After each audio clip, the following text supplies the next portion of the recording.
जो Indian Rafale को चलाने वाली वाहिद फीमेल पायलट थी शिवांगी, सर वो किधर है? हमारा उसमें कोई कसूर नहीं है, हमारे पास नहीं है। लड़की से उसकी उम्र ना पूछें, मर्द से उसकी तनख्वाह ना पूछें, इंडियन एयरफोर्स से उसके राफेल ना पूछें। वो बड़े एक्नॉलेजमेंट की जा रही है सिविल कॉरिडोर से, बहुत सारे लोग इनामात देना चाहते हैं उनको। लेकिन वो अल्हम्दुलिल्लाह पाक फिजाइया के पायलट्स और ये जो सारा क्रू और लीडरशिप है, ये इन चीजों से ऊपर है। वो कहते हैं ये प्रोफेशनल एयरफोर्स है, हम किसी रिवॉर्ड या रिकग्निशन के लिए काम नहीं करते। जो S-400 जो अटैक करने का मिशन था हमारा, पाक फिजाई ने जो, it was a very dangerous mission. Radar आपको 600 किलोमीटर से एक्वायर कर ले और 400 किलोमीटर पे आप पर मिसाइल फायर करने की सलाहियत रखता हो जमीन से। और ये ज़हन में रखिए कि हर तकरीबन एक साइड पर 32 मिसाइल थे, 8 लॉन्चर थे, हर एक के अंदर 4 मिसाइल होते हैं। उन 4 मिसाइलों में से 4 वेराइटियां होती हैं कि कौन सा टारगेट आएगा तो ये मिसाइल जाएगा। उनके अंदर एक कंप्यूटर सेंसर होता है, सेंट्रल कमांड होती है उसके अंदर। वहां से वो डिसाइड करता है कि ये थ्रेट इस ऑल्टीट्यूड पर है, इतना बड़ा टारगेट है, इतने डिस्टेंस पर है, इस स्पीड पर आ रहा है, तो ये वाला मिसाइल मोस्ट सूटेबल है जो हिट करेगा। इतनी इलेक्ट्रॉनिकली कैलकुलेशन की जाती है। सर आप साहब मैं ये कर रहा हूं। और जब 32 मिसाइल लगे हुए आपके एक साइड पर, तो हमने ना सिर्फ एक दफा अटैक किया बल्कि 2 दफा अटैक किया। जो आदमपुर वाली थी, भुज वाली को एक दफा किया है, जो आदमपुर वाली को 2 दफा किया है, उनको तो हमने दोनों को उठने नहीं दिया है इससे पहले। अस्सलाम वालेकुम नाज़रीन, आप सियासत डोर पी के देख रहे हैं। सौराब बरकत आपसे मुखातिब है। हमारे साथ मौजूद हैं मोहतरम खालिद चिश्ती साहब। आप जानते हैं एक लंबा हमारा इनके साथ तारुफ है जब से पाकिस्तानी एयरफोर्स ने इंडिया के साथ ज्यादती की है। खालिद साहब very much welcome. Thank you very much sir. Thank you Khalid very साहब, मच। अब दो तीन चीजें आपसे हम पूछना चाह रहे हैं, कंफर्म करना चाह रहे हैं। अच्छा, पहले तो सर वैसे ये बता दें कि जो इंडियन राफेल को चलाने वाली वाहिद फीमेल पायलट थी शिवांगी, सर वो किधर है? मैं देख रहा था कि इंडिया में भी उसके उनके ऊपर सवालात पूछे जा रहे हैं। वो गायब है, बिल्कुल मंजर से ही गायब है। आखिरी दफा 6-7 मई को वो नजर आई थी। हमारा उसमें कोई कसूर नहीं है, हमारे पास नहीं है। नेक्स्ट सर जी, आप सारे मुस्कुराते क्यों जब उनका नाम आता? क्वेश्चन। क्योंकि अभी लंदन का सवाल आपने कभी नहीं किया था, इसलिए मुस्कुराते हैं। अच्छा, वैसे सर ये बड़ी हैरत, खुशगवार हैरत है कि वो आती थी मीडिया में लेकिन अब नहीं आ रही, पता नहीं इंडिया में भी नहीं आ रही। अच्छा, दूसरी सर ये खबर आ रही है कि heavy air activity right now in Pakistan air space, jets flying near Sargodha air base and Karachi. क्या ये बात दुरुस्त है कि गुज़श्ता रात एक मूवमेंट हुई है जंगी जहाजों की? मेरे नॉलेज में नहीं है। पाक फिजाइया रेगुलर उड़ रही है, जो ऑब्वियसली इन डिफेंस उड़ती है और to safeguard the aerial sovereignty of Pakistan, उसके लिए वो रेगुलर भी उड़ती है। कोई अनयूजुअल बात नहीं है कराची के ऊपर और सरगोदा के ऊपर अगर फ्लाइंग हुई है तो। अगर पर्टिकुलर कोई एंगेजमेंट तो नहीं हुई जो मेरे नॉलेज में हो। अब अच्छा सर, दूसरी चीज ये बताएं कि जो इंडियन सीडीएस है, अच्छा वो बार बार स्टेटमेंटें दे रहे हैं। उनकी एक स्टेटमेंट अभी हालिया आई है, मैं देख रहा था, जिसमें वो कह रहे हैं कि नंबर्स ना पूछें, हमसे नंबर्स ना गिनवाएं। वो कह रहे हैं कि टेस्ट मैच हम एक इनिंग से जीत गए, लिहाजा नंबर्स डिस्कस ना करें। सर ये नंबर्स डिस्कस करना जरूरी क्यों है? कल मैं नदीम मलिक साहब के समाज चैनल पे था, तो उन्होंने एक ऐड किया था, वो आपको सुना देता हूँ। उन्होंने कहा था कि लड़की से उसकी उम्र ना पूछें, मर्द से उसकी तनख्वाह ना पूछें, इंडियन एयरफोर्स से उसके राफेल ना पूछें। तो, तो यही मैं यहाँ पे ऐड कर सकता हूँ कि ये कौन सा जमाना है। ये बिल्कुल छोटी सी एक और आपके व्यूअर्स, क्योंकि आप जैसे सारे नौजवान हैं, तो मैं एक लाइटर नोट पे मजाक मजाक में एक बात कर देता हूँ, आपके व्यूअर्स बेहतर समझ पाएंगे। हिंदुस्तान अगर वर्ल्ड कप में अपनी टीम भेजे, वर्ल्ड कप फाइनल में पहुंच जाए हिंदुस्तान की टीम और हार जाए, तो हिंदुस्तानी लोग या कमेंटेटर पूछना चाहें कि आपने कितनी विकेटें ली और आपने कितने रन्स बनाए, तो इंडियन कैप्टन क्रिकेट का कहे कि ये ना पूछे कि हमने कितने रन्स बनाए और कितनी विकेटें ली। उन्होंने कहा जी हार गए, उन्होंने कहा हार तो गए, लेकिन आप ये देखें कि अगले वर्ल्ड कप के लिए कितने जबरदस्त सबक हमने तैयार किए और अपनी कितनी लेसन ड्रॉ किए। ये बिल्कुल ऐसे ही है। दुनिया आपको जंग के लिए, जंग के दौरान रिहर्सल करने के लिए नहीं देती। मेरा मानना यह है सुराब साहब के फाइटर जहाज जंग के दौरान ग्राउंड करने के लिए नहीं होते, कॉम्बैट करने के लिए होते। टैक्टिक्स पीस टाइम में सॉर्ट आउट किए जाते हैं, जंग के दौरान सॉर्ट आउट नहीं किए जाते। गलतियां जंग से पहले ठीक की जाती हैं। और जो रियल नियर रियल सिनेरियो में पायलट्स को ट्रेनिंग जंग के दौरान नहीं दी जाती कि जंग में सिखा देंगे आपको, जंग से पहले की जाती है। पाक फिजाइया, मैं अक्सर कहता हूँ, 100 जहाज, 50 जहाज, 80 जहाज तो नॉर्मल एक्सरसाइज में हिस्सा लेते हैं। पाक फिजाइया को कोई सरप्राइज नहीं हुआ था जब 85 जहाजों का सामना करना पड़ा था। हिंदुस्तान को शायद 40 देख के हुआ हो, वो समझते होंगे कि हमने टैक्टिक्स सॉर्ट आउट नहीं किए। तो ये तो नियर रियल एनवायरमेंट में आपको करना होता है पीस टाइम में। देखिए, एक और नौजवानों की मैं आप जैसे यंगस्टर की मिसाल देता हूँ। सारा हमारा मेरा भी फेवरेट फुटबॉलर है रोनाल्डो। जी। 90 मिनट्स का मैच खेलता है फुटबॉल का, 90 मिनट का मैच होता है।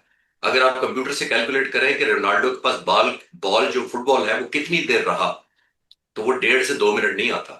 एवरेज कैलकुलेशन उसका जो दुनिया नाम जानती है वो 90 मिनट की वजह से नहीं जानती, वो 1.5 या 2 मिनट की वजह से जानती है, क्योंकि उसमें वैल्यू ऐड करता है, कि उसमें स्कोर करता है, अपनी टीम की हेल्प करता है और जिताता है।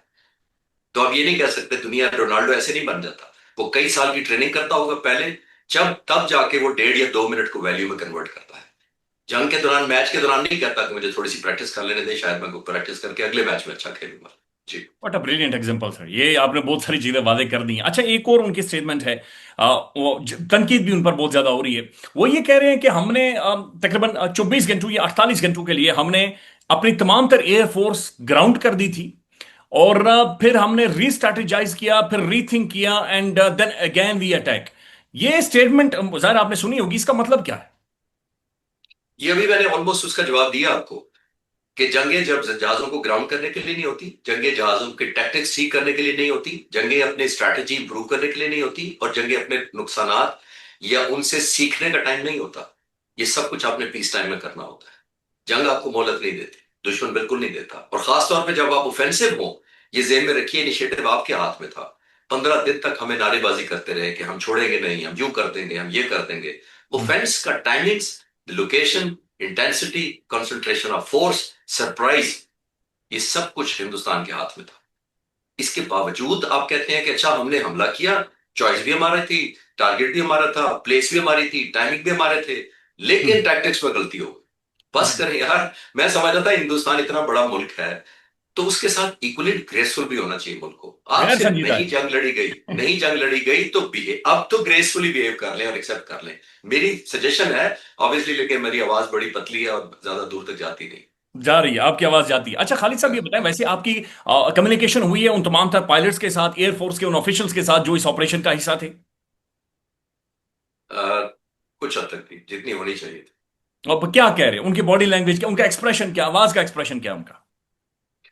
कोई एक्सप्रेशन देखिए उनका, दे डिड द जॉब। जब हाँ। उनको शाबाश दी जाती है तो वो, उनको बड़े एक्नॉलेजमेंट की जा रही है सिविल कॉरिडोर से, बहुत सारे लोग इनामात देना चाहते हैं उनको। लेकिन वो अल्हम्दुलिल्लाह पाक फिजाइया के पायलट्स और ये जो सारा क्रू और लीडरशिप है, ये इन चीजों से ऊपर है। वो कहते हैं ये प्रोफेशनल एयरफोर्स है, हम किसी रिवॉर्ड या रिकग्निशन के लिए काम नहीं करते।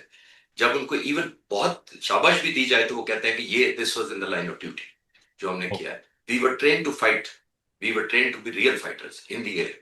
नॉट कि पीस टाइम में प्रैक्टिस नहीं की और जंग पे आप कहते हैं थोड़ा सा सीख लेते हैं, थोड़ा सा इंप्रूव कर लेते हैं tactics. They are very humble, obviously the whole team शुक्रगुजारी है। मैं पाक फिजाइया के लीडरशिप से लेकर down to junior most rank तक कह सकता हूँ, वो बहुत खुदा का शुक्र बजा ला रहे हैं। और वो कहते हैं कि जब तक अल्लाह ताला की मदद ना होती ये पॉसिबल नहीं था। और खास तौर पे मैं एक मिशन का आपको बता देता हूँ, जो S-400 जो अटैक करने का मिशन था हमारा, पाक फिजाइया ने जो, it was a very dangerous mission. Could have been a one way ticket, हो सकता था।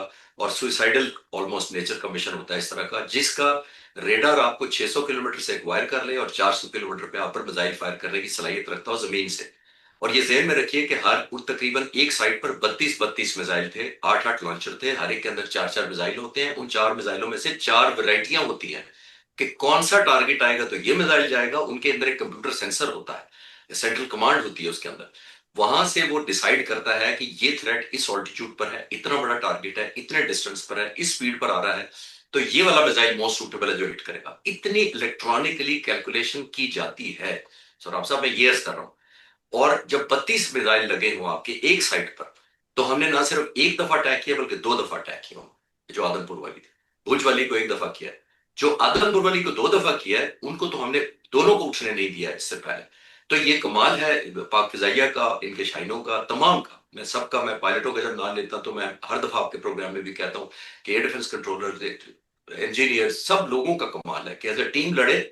और मैंने जैसे अर्ज किया कि इतना डेंजरस मिशन जो दुनिया को हैरान कर दिया, वो सबसे ज्यादा S-400 है।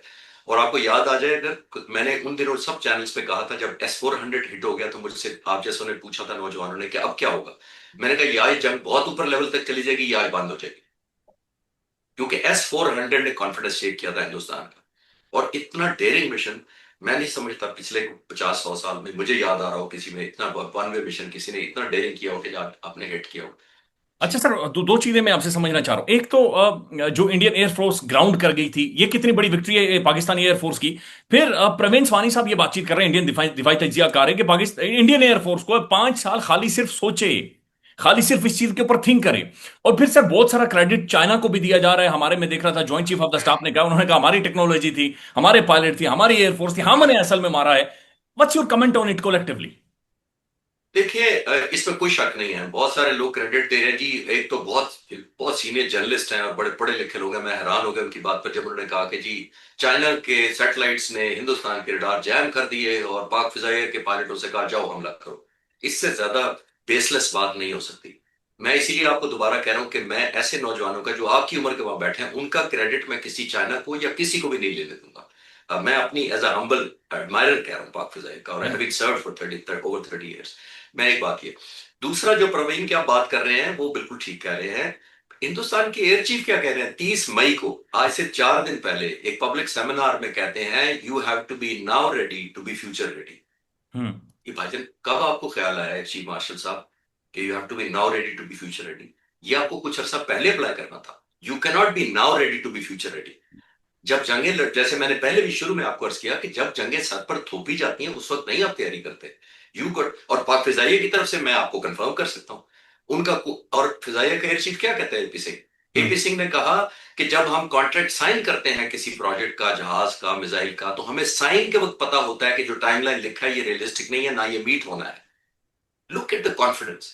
पाक फिजाइया में 19 इंडक्शन हुई है पिछले 4 साल के अंदर। 19, J-10C एक है उनमें से, JF-17 थंडर ब्लॉक 3 दूसरी है, 19 डिफरेंट HQ-9B मिसाइल तीसरी है।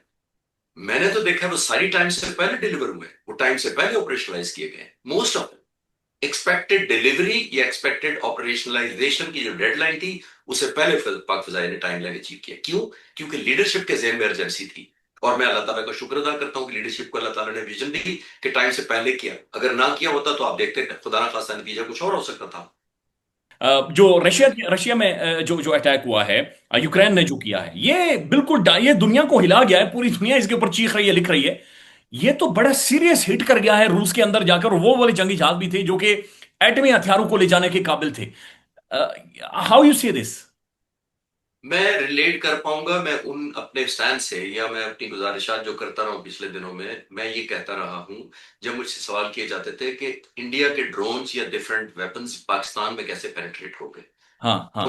मैं गुजारिश किया करता था उस वक्त कि देखिए पाकिस्तान के इर्द गिर्द कोई कंक्रीट की दीवार नहीं है जो कोई 100 मील ऊपर तक गई है, जो आएगी टकरा जाएगा कंक्रीट से, गिर जाएगा। ये एयर स्पेस होती है, हजारों मील का बॉर्डर है हमारा हिंदुस्तान के साथ। और 100% जीरो इम्प्रेग्नेबल कोई दुनिया का मुल्क अपने आप को नहीं कह सकता कि पेनिट्रेशन हो नहीं सकती। एब्सोल्युटली हो सकती है, प्राइस डिफरेंट होती है। एयर डिफेंस सिस्टम ऑनगोइंग होता है, ऑनगोइंग पे जोर दे रहा हूं मैं, ये आपको इंप्रूव करते रहना पड़ता है। आज आपने डिफेंस बना लिया, अगला नया ऑफेंस बना लेगा। अपने ऑफेंस नया बना लिया, डिफेंस बनाने वाला एक नया काउंटर मेजर निकाल देगा उसका। अब आपने देखा सोवियत यूनियन का जो पुराना जमाना था, उस जमाने को छोड़े, रशिया के पास जितने वेपन्स आज हैं, जितने एयर डिफेंस में, S-400 का सोर्स और मैन्युफैक्चरर रशिया दुनिया है को इस वक्त, बेच रहा है। दुनिया को बेच रहा है। तो हाँ, उसके अंदर कैसे पेनिट्रेट कर गया? और वो छोटा सा मुल्क यूक्रेन, हाँ। जिसको ऑलमोस्ट खत्म समझा जा रहा था। तो जी। अब आपने देखा मेरी बात एस्टेब्लिश हो गई कि हाँ। इसका मतलब ये नहीं होता जो मैं कह रहा हूं कि जी ये नहीं होता कि पॉसिबल नहीं है। हम्म। पॉसिबिलिटी होती है, आपने काउंटर मेजर करना होता है। ये टाइमलाइन रुकती नहीं है। किसी स्टेज पे सुराब साहब आपको कहा जाए $10 बिलियन ले लें, अब तो कोई चीज पाकिस्तान में नहीं आएगी या हिंदुस्तान में नहीं आएगी या फलां मुल्क में नहीं जाएगी, मैं नहीं गारंटी दे सकूंगा। अगर मैं आपको एडवाइस करना चाहूँ तो बिल्कुल नहीं होता है, ऑन गोइंग होता है। आज आप करेंगे ये, ऑन किसी स्टेज पे आप ये नहीं कह सकते आज हमने $10 बिलियन खर्च दिए हैं, अब दुनिया का कोई मिसाइल, वेपन्स या जहाज हमारे एयर स्पेस पे नहीं आ सकता। ऐसा दुनिया का सबसे बड़ा मुल्क आपके सामने, one of the biggest, second biggest भी मैं डिफेंस मिलिट्री में कह सकता हूँ, रशिया, वो भी नहीं इंश्योर कर सका। तो मेरी बात साबित हुई कि दुनिया में इम्पॉसिबल नहीं है एयर वॉरफेयर के अंदर कोई भी चीज, प्राइस डिफरेंट होती है। ये इस डेवलपमेंट को जब आपने देखा और पढ़ा, बीइंग आप इससे पहले आप जाहिर है खुद फाइटर जेट चलाते रहे, एयर फोर्स की नॉलेज है जो, यानी यूर एन अथॉरिटी, तो आपको क्या महसूस हुआ? जंग के डायनामिक्स बदल गए? एब्सोल्यूट बदल गए हैं। देखिए दोनों जगहों में, ये पाकिस्तान इंडिया के दरमियान जो 4 दिन का कॉन्फ्लिक्ट हुआ है और यूक्रेन का जो इतने महीनों से चल रहा है, जी। डिफरेंट डिफरेंट हो गए हैं। देखिए मैं कई दफा आपके चैनल्स पे शायद ना कहा हो, अगर दोबारा कह देता हूँ, देखिए जो कॉन्फ्लिक्ट लड़ने वाले होते हैं, वॉर के अंदर इंगेज दो मुल्क होते हैं, वो उनका स्टेक बिल्कुल डिफरेंट होता है। उनका जीत हार होता है, विक्ट्री होता है, हराना होता है, जो जो सेकंड सर्कल होता है, जैसे चाइना है, तुर्की है, उज्बेकिस्तान है, वो दोस्त होते हैं। They come out openly, they support you. वो तमाशबीन नहीं होते, वो स्पेक्टेटर नहीं होते। हम्म। बाकी सारी दुनिया या स्पेक्टेटर होती है, या अपना अपने असले को वैल्यूएट कर रही होती है और देख रही होती है, आपने उधर चलाया तो मेरे पास ये है, मेरा क्या बनेगा मेरे असले का। आपने अगर काउंटर कर लिया तो उधर से आया तो मेरे असले का क्या बनेगा। और अगर आपने दोनों ने कर लिया तो अब मैंने बेचना किसको है, अगर बेचने वाले कैटेगरी है मेरी मुल्क की। तो सारी दुनिया इस तरह चलती है। बड़े बड़े मुल्क अमेरिका, रशिया, ये फ्रांस और सारे इस हिसाब से देखते हैं कि अगर हमारे इधर वैक्यूम किधर हुआ है हमारे वेपन का, हमारे जहाजों का, हमारे मिसाइलों का, हमारे मिलिट्री हार्डवेयर का। तो ये तीन कैटेगरीज मैंने अर्ज की हैं आपको, एक कॉन्फ्लिक्ट वाले, एक आउट फर्स्ट सर्कल जो आपके दोस्त होते हैं, कंसर्न होते हैं, सपोर्ट करते हैं, और तीसरा सर्कल वही होते हैं जो स्पेक्टेटर्स होते हैं या स्टेक होल्डर होते हैं because of their own national interest या इकोनॉमिक इंटरेस्ट। आखिरी मुख्तसरन सर दो तीन सवाल आपने आपकी एक और एंगेजमेंट है। एक तो ये बताएं कि रशिया इस वॉर को अब किधर लेकर जाएगा, क्या एक वर्ल्ड वॉर 3 की इंडिकेशंस हैं? देखिए, रशिया इतना बड़ा मुल्क है, ये बिल्कुल हिंदुस्तान जैसी पोजीशन आ गई है। उसकी थोड़ी सी कॉमनैलिटी ये बनती है, हाँ। मैसिव हिटबैक होना एक ह्यूमिलेशन होती है। हिंदुस्तान का तो एक और मसला था, प्रिपरेशन प्रिपरेशन का भी मसला था, तैयारी का भी मसला था, फॉल्टी टैक्टिक्स का भी मसला था, ट्रेनिंग का भी मसला था। 50 से 60% हिंदुस्तान की सर्विसबिलिटी है जहाजों की। यानी एक गिवन टाइम में अगर हिंदुस्तान के पास 900 जहाज हैं तो 450 से 500 उनको अवेलेबल होते हैं। रशिया का ऐसा मसला नहीं है। तो यहाँ एक तरफ कॉमन है, हम्म। रिस्पॉन्स वाइज मैं नहीं समझता कि ये हिंदुस्तान जैसा रिस्पॉन्स होगा कि ऑब्वियसली जितना हमने पनिश किया है। रशिया बहुत पावरफुल मुल्क है, बड़ी मिलिट्री है, almost second biggest in the world है। मुझे लग रहा है वो मैसिव रिटेलिएशन में जाएगा। अब क्या पाकिस्तान रेडी है ड्रोन वॉरफेयर के लिए? जैसे मैंने कहा, रेडी होना इज ए रिलेटिव टर्म। जैसे पहले मैंने अर्ज किया, it's an on going thing. आज हम और तरह रेडी हैं, अगले हफ्ते और तरह रेडी होंगे, अगले साल इससे भी ज्यादा रेडी होंगे। ओह। ये नेवर एंडिंग स्टोरी है। इसके अंदर आप ये नहीं कह सकते कि ये यहाँ पे एंड हो गया है तो इसलिए ये हमारी सारी तैयारी हो गई है। एक दिस फनी गो सवाल है ऑन सर, एंड ऑन। ये असल में इंडियन अखबार की स्टोरी है। इकोनॉमिक टाइम्स की 6 पाकिस्तानी जेट्स को हमने गिराया है। एक C-130 एयरक्राफ्ट था, multi cruise missiles, UAVs destroyed during Indian air force retaliation in operation Sindoor. What's your comment on it? India ने हमारे उड़ाए। हमारे उड़ाए जी, 6 हमारे तैयार है, मारे हुए हैं। तो जंग में सारी चीजें सीरियस नहीं होनी चाहिए ना, कभी कभी मजाक भी होना चाहिए। Thank you sir, thank you so much, pleasure having you, बहुत बहुत शुक्रिया। थैंक